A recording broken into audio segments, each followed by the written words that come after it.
Hey everybody, today I want to talk to you about the Browning High Power. It's also known as the P35, but before I do, I want to give you a little background information on it.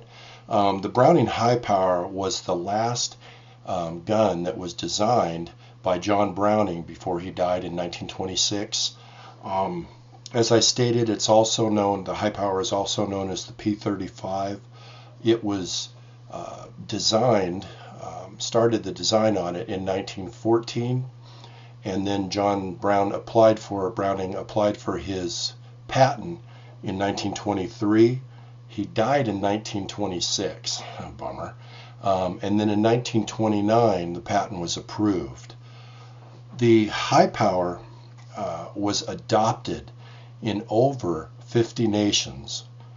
I believe over 100 armies plus police departments worldwide used the Browning High Power.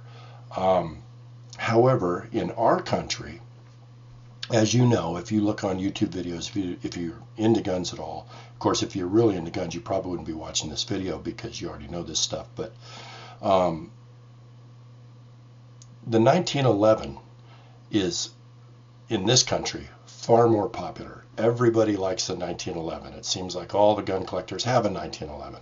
I would like a 1911. However, it was not adopted by other countries.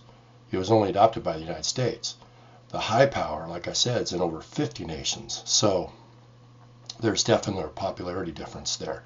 Of course, the High Power is no longer in production.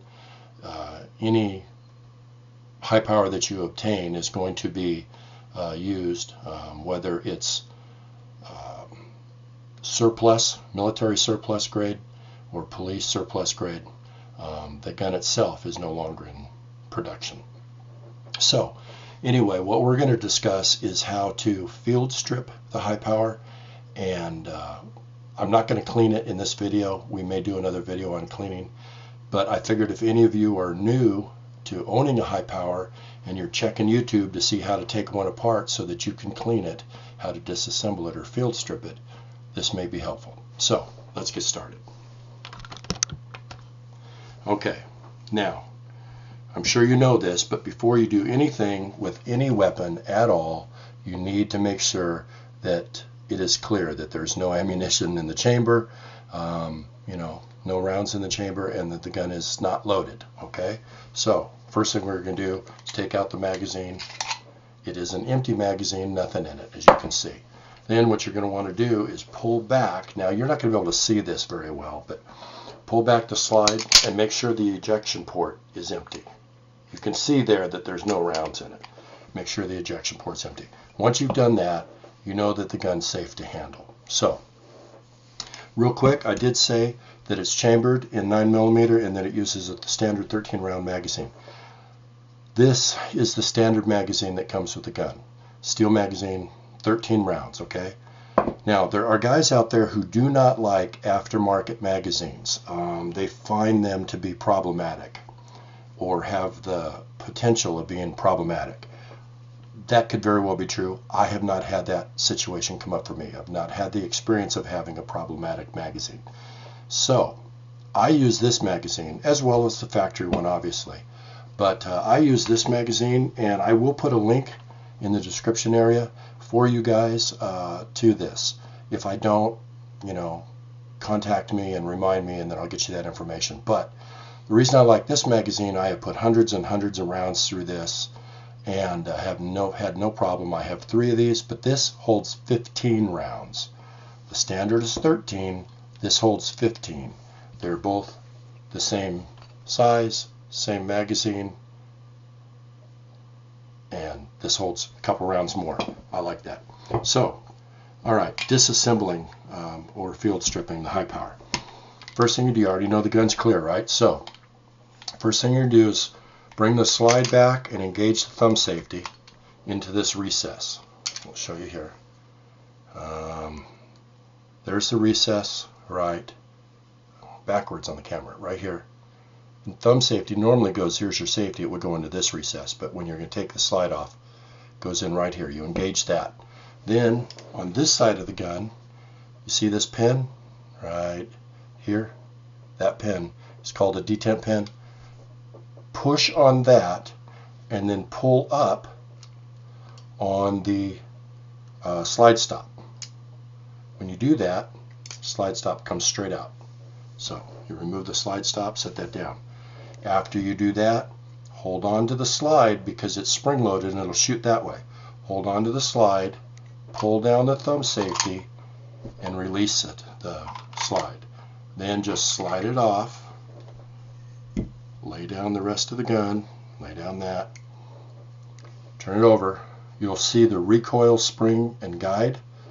Pull it back and then pull out the spring. Okay, goes in this right there, goes in this tube area right here. Okay, just pull it out and release that. Then the next thing you do is pull up, go push forward and pull back and take out the barrel. Lay that down. Let me see if I can bring these down here so you can see them. Lay the barrel down, and then that all it leaves is a slide. That is it. You can handle that, right? Super easy. Very easy. No problem whatsoever to do. 6 minor steps and you're done. So, let's put it back together. Again, take your slide, reverse order, your barrel, put your barrel in, drop it in there, slide it back, seat the barrel. Take the recoil spring and guide, put it in, pull back and set it back in here, engage it, right there, it'll lock in place. If you don't put the guide in, if you put it in upside down, the recoil spring and the guide, if you put this guide in upside down, it may seat, but the gun will not go back together. If you do that and you're fighting this gun to put it back together and you can't get it back together, stop. Take the guide out, spring guide out, reverse it, recoil guide there, and seat it. So it only goes in one way. There is a, as you can see, there you go. See how that looks? There's kind of like a notch. It slides down, kind of like a slide. That's what it should look like when it's seated.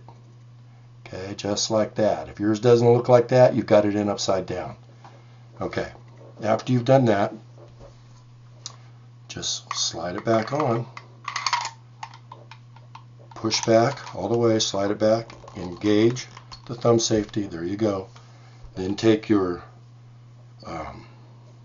slide stop. Slide stop goes in this hole right here.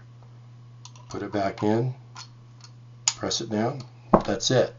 Then hold on to your, now there's two ways to do this. Some people will just pull down on this and let it do that. I don't like doing that. I only did it for you for the video. Some people like to pull back on that and just let the thing slam home on its own. I don't like that. What I suggest is doing personally is pulling back on the slide just a tad, pull down on the thumb safety, bring it back yourself. Okay. Then after you've done that, rack it a few times. Just make sure that it's in working order. Then there's two other things you could do. Generally, you would put your magazine back in and we'll drop the hammer. But you can release the hammer on this. If you have long, skinny fingers, you can put them up here.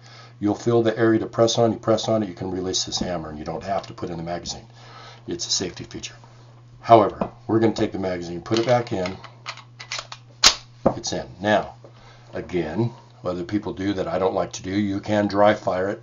Send your hammer home, just dry fire it. I don't like to do that, so I would suggest that you hold on to the hammer, pull the trigger, and slowly release the hammer. There you go. That is it. That's it. So easy that was. Play the video back if you need to watch it again. Very simple procedure. If you have any questions or comments or criticism, feel free to leave them to me down below. I will definitely reply. And I thank you guys for watching. If you like the video, please subscribe to the channel. Feel free to share the video. Just as a note, as I think I said in my channel opener, I'm not positive. I do not care if you guys download my videos. You're welcome to do that, but do not put them up anywhere else or publish them without my permission. you are welcome to download them and create a library of your own of information, so if you choose to do that. I don't have a problem with it. Just do not put them up on any other sites, channels, or use them in any other form other than your personal use at home without my permission. That's it. I hope you guys like the channel. I hope you guys will subscribe, and we look forward to talking again real soon. Take care.